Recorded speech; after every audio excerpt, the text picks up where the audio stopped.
गाँव जवार में एगो भोजपुरी फिल्म के शूटिंग होके जा रहा था और सामने कैमरा के माध्यम से जो लोग रहल बाड़ी ई बाड़ी तारा सलोनी कौन लेके जाना तारा सलोनी पूरा बिहार में जो बा छैले बाड़ी आ ये भी राज यादव के अपनी जान तनी पूरा उत्तर प्रदेश बिहार में पहुँच कई जगह इनका चेहरे के लोग जाने ला पहचाने ला। ये भी राज द्वारा जौन बाटे ड्राइवर बाबू एगो फिल्म बने जाता और शॉर्ट मूवी भैया तो यहाँ मुखिया जी बानी कुछ मुखिया जी से बात कैला कुछ तारा सलोनी से बात हुई कुछ जौन बा ये भी राज यादव से बात हुई। दोनों आदमी देखी कितना थोड़ी बाटे लोग के शूटिंग होके जा रहा था। मुखिया जी सबसे पहले अपने ये जहाँ स्वागत करते फिल्म शॉर्ट मूवी बने जाता कि अपने के गाँव में होता अपने के इलाका में होता अपने के लोग के साथ मैंने वहम के लोग के बारे में जो लोग के आगे बढ़ो नहीं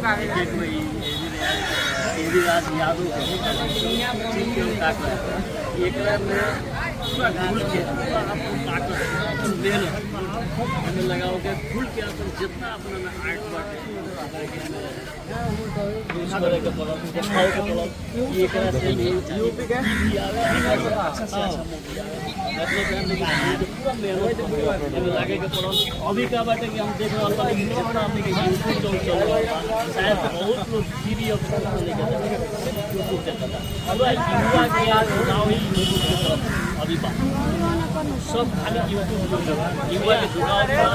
अभी जगह बेरोजगारी बढ़ रहा है वही हिसाब से हम क्या कहें सबको यो एगो बहुत बड़ा एगो आर्ट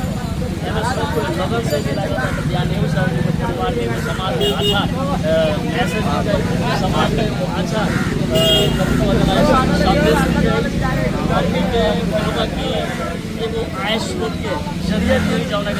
के जरिए से अपने परिवार के लिए जीव के परिवार के और सबके भी एगो रोजगार मिली परिवार के पालन पोषण भी हुई। हम इतना पूरा अपन मेहनत करके अपन पूरा है जो अपन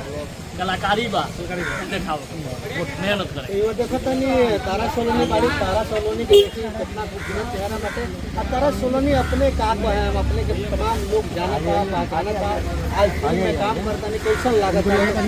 आप सबके दिन बटे और भगवान श्रोता के दिन बटे और माँ यहाँ बिहार से चल के और आई बनी नेपाल में वीडियो शूट करे और बहुत ही अच्छा लगा। अच्छा नेपाल कैसा लागल एकदम अच्छा लगा बहुत खूबसूरत बा यहाँ के लोग कैसा लागल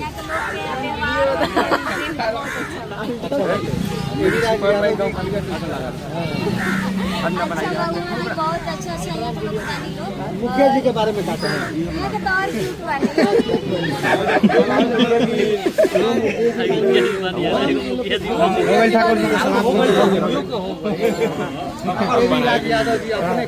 कुछ बोलिए हीरोइन बारी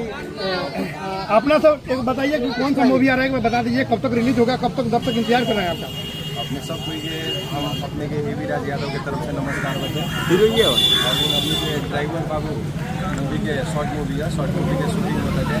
हमने के एक रह के स्टोरी के साथ में हमने के साउथ वर्जन की हल्का एक्शन के भी हमने के एक रह के दर्शावे के कोशिश करम सनी मूवी में और कहाँ तक सक्सेस हो तो अपने लोग इनके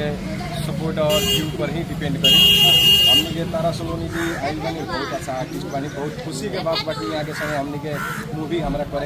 काम करे के मिला था खुशी के बात बा। देखा जाता है विराज भाई की बहुत सारे ऐसे कॉमेडी साउथ जैसे शॉर्ट मूवी बना रहे हैं इसमें कोई अश्लीलता वगैरह नहीं है।